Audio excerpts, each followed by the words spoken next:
Baby Loves, magandang araw. So, ako ngayon ay nagalinis ng bintana namin kasi nung di ba pumunta dito yung mga pamangkin ko. So, pinagsulat-sulatan nila yung bintana namin. At saka madami na rin pong alikabok.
Okay mga kababalad, so tapos ko na malinisan ang bintana at yung dun sa loob tapos ko na rin.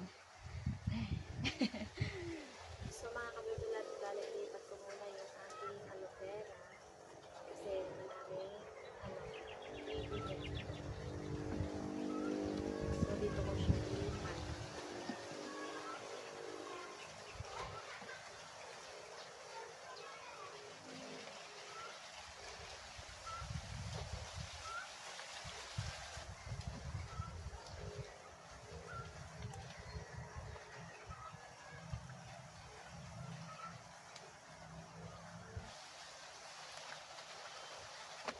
Ang dami niya kasing baby mga ka-baby loves.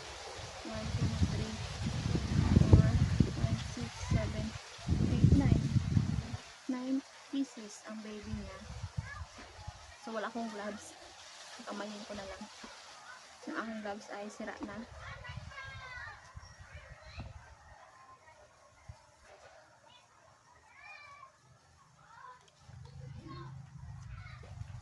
Kasi maliit yung aking paso.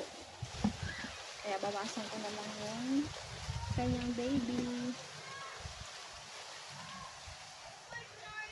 Yan.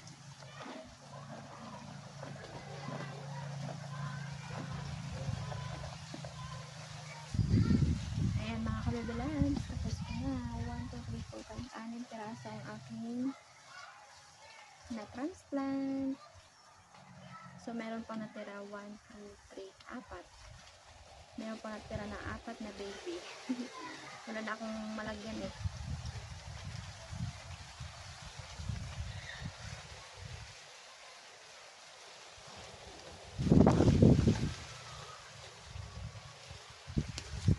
Ngayon naman mga ka-baby loves, balik gugupitin ko yung mga old na bulaklak ng aking rose.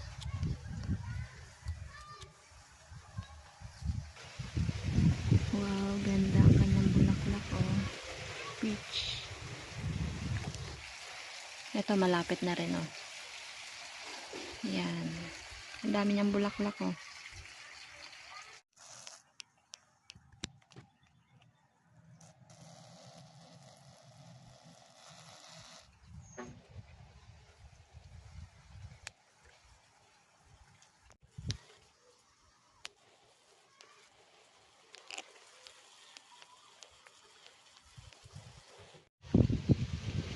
Ngayon ko lang to nakita mga ka-baby loves. Ang ganda pala ng flower niya. Yan. Kulay white. Hindi ko alam kung anong tawag dito na bulaklak. I-research ko pa nga. Yan, ang ganda. Tanggalin ko pati yung alas 10 ko yung kanilang old na bulaklak. Para dumami ang kanyang bulaklak ulit.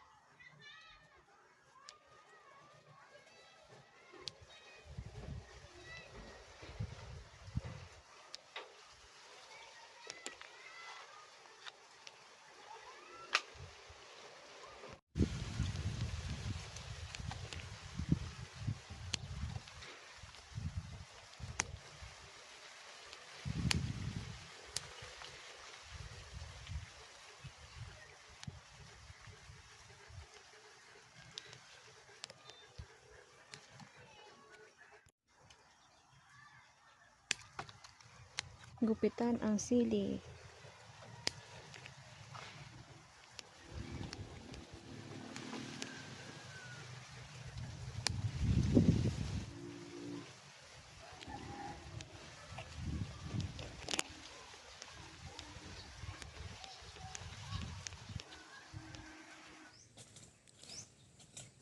So, si Nana po ay naghuhukay ng kanyang balinghoy para meron kaming merienda. So, tanim niya yan kasi mga kabebe lives. Yan na lang yung natira. Ilang puno. Sa dami niyang tinanim. Ayan lang yung nabuhay. And then, ito. Meron pa. Kulay dilaw na puti. Puti. Kulay dilaw pala siya.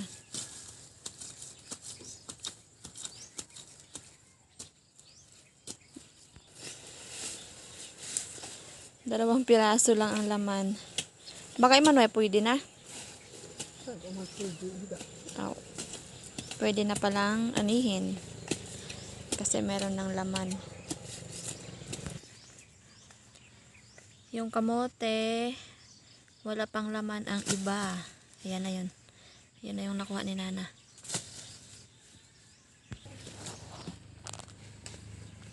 Yan. Kulay puti, pwede na. Ah. Yan ang puti.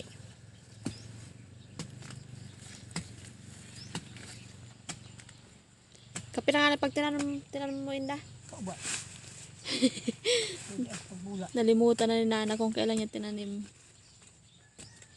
Siyempre, yung saging. Meron din pong bunga. Malapit na rin yan anihin. So, meron na hukay si Nana na o nga sa Tagalog, titabaw na. I mean, yung labas na baga ang balinghoy. Katulad, ganito siya mga kabibilas. Diba ito, balinghoy. So, nakita na siya sa lupa. I mean, hindi siya nakabaon sa lupa. Kunyari, ganito lang. Yan lang, ganyan. So, ang tawag sa amin ay tabaw. So, hindi yung kinakain ay nakakalason. Subok na nila Nana. Nasira pa ang ni Nana, ang dulos. Natanggal ang kanyang polo. Meron ditong, hindi ko sure kung mangga ito. Parang Indian mango lang siya. Nabuhay lang po ito. Kasi pag kumakain kami, dito namin nilalagay ang mga buto. Ayan, nabuhay. Matangkad na siya, oh. Malaki na siya mga kabebe loves. Kasing tangkad na sila ng balinghoy. Ang ganda ng bulaklak ng kamote. Para siyang, ay, hindi pala siya kamote. Ano pala? Bulaklak pala ng kangkong. Akala ko kamote. Kangkong pala siya kasi maghawig sila ng bulaklak ng kamote. Yan. Kangkong. Ang kapal ng talbos kamote.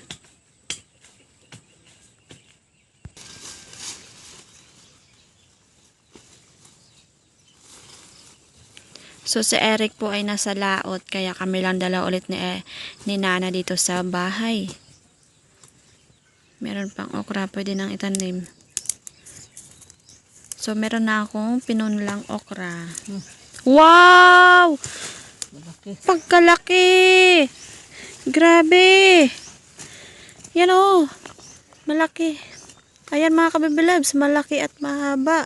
Ang bigat. So, naghahanap sana si Nana ng kamote. Kung meron pang laman. Kasi nung una, na-harvest na namin.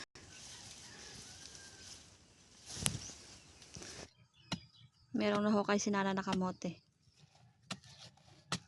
Oh, sayang na! Sayang!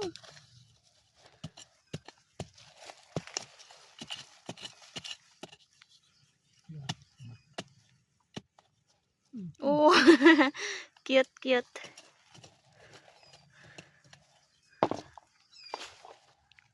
Ito pala yung ano ng kamote. Ang kanyang bulaklak ko. Yan. Ang ganda.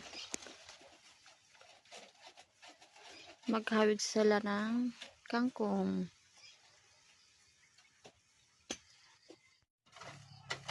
Meron ulit nakita si Nana. Yun, puti na naman. Nakikita ko na. Sa sunod na, sa babaw man tanong takaduro. Wow! Yun. So, ngayong taon, doon kami magtanim ng palay sa aking lupa. Kung naalala nyo po mga kabibi loves, yung nag-harvest kami ng dalandan. So, doon po yun. Doon ang aking lupa. Medyo meron lang kalayuan. So, naalala ko nga dati, wala pang kalsada doon. So, binabagtas lang namin ni Nana or binabaybay namin yung daan. Kasi matarik yun mga kabibi loves. At dati nga, kapag nadala ako ni Nana papunta doon, so ayaw ko talaga kasi grabe matarik. And then, meron akong kinakatakutan doon kapag pumupunta kasi maraming uod yung basta nakakatakot siya mga kabibilabs. Hanggang ngayon natatakot pa rin ako. So lalo kapag tag-ulan, madami kasi doon gumagapang sa mga bato at grabe yung ano niya, yung balat niya masilaw. Ang tawag sa amin doon ay langgam. Malaki siya, malaki. So yun, kaya minsan lang ako pumupunta doon. Pero ngayon, meron ng kalsada. Kahit araw-araw na pwede na akong pumunta doon. Magtatanim kami ng maraming kamote kasi paborito namin ang kamote. Para meron kaming aanihin doon at mga saging. Matagal na kaming hindi nakapag-ano doon, nakapagtanim. So, naalala ko, high school pa ako.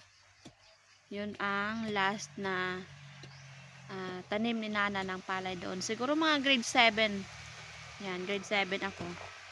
Dami pa naman nakuha ni Nana na kamote dito. Matyaga-taga si Nana. Yan o. Kahit maliliit, pwede na. Wala naman siyang balantik. Ito yung tanim kong kalamyas. Kalamyas ang tawag sa amin. Sa iba ay hindi ko alam. Iba. Yan.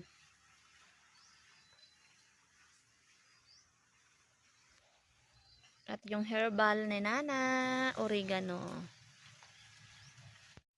Ito na yung na-harvest ni Nana sa kanyang pinagpaguran. Yung mga kabibilogs, yung nakuha ng balong ni Nana ay babalatan ko.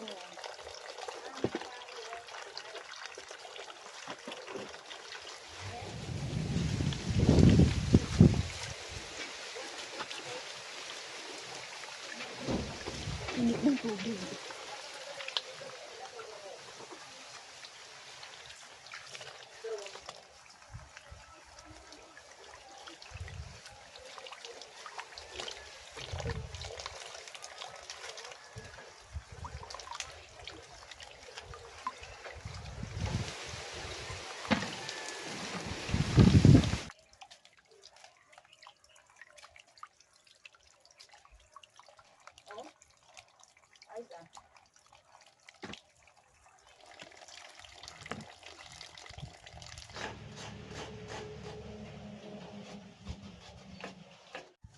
So mga kabibilags, balik tatagtarin ko lang siya ng ganito. Kasi gagataan ko siya. Merienda namin. Matamis ng balinghoy. Ang gagawin ko. May tamis ba tayo? Kasi meron gata.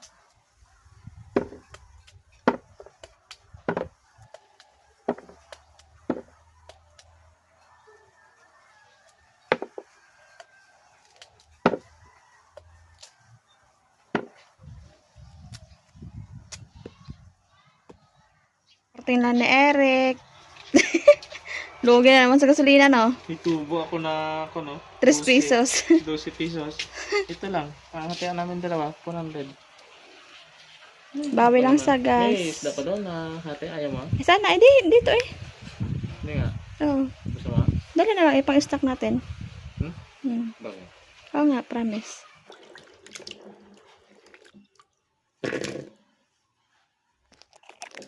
Lagay ko na sa kaldero, mga kabebe loves. Bali, malalaki yung aking hiwa kasi pag maliliit ay nadudurog.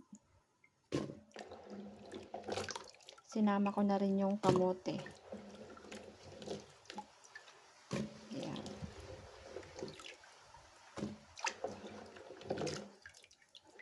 Ang dami na oh.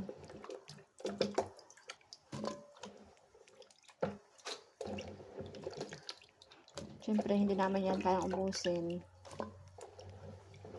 Pamigay yung iba sa kapitbahay namin.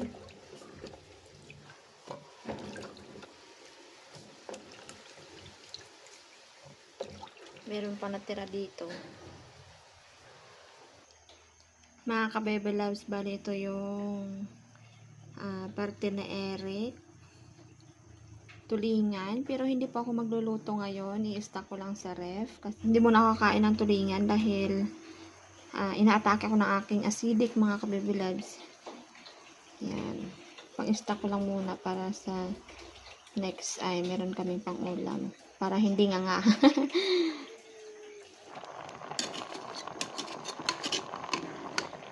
Bali, nilaga ko muna siya sa tubig. Haluin ko lang para hindi magdikit.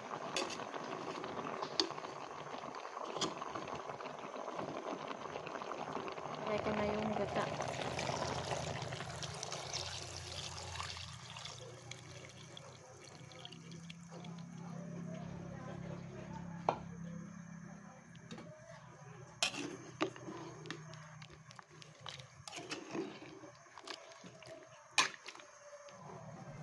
Lagyan ko siya ng asin. Asukal.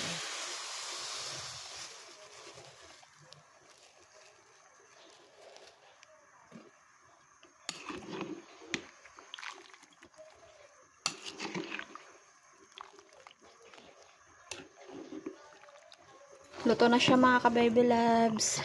Yan o. Yan.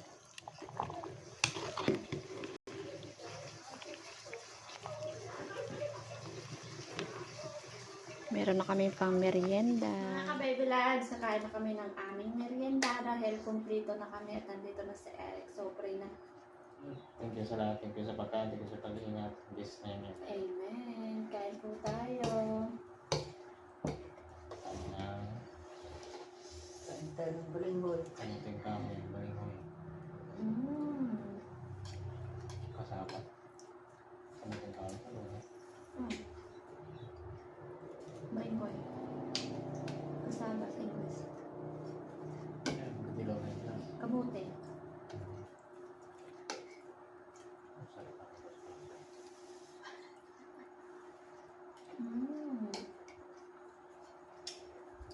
Saan ang mangkok ko? Pero yan. Bakit? Ang hatid ako ng panak. Langka. May kadyos. Tapos kabuban. Ang galing yun. Ano ko lang. Tapos may kaunting karne. Tapos may talbos kamote. Walang tira-tira. Ano ba nakain? Ano ba nakain?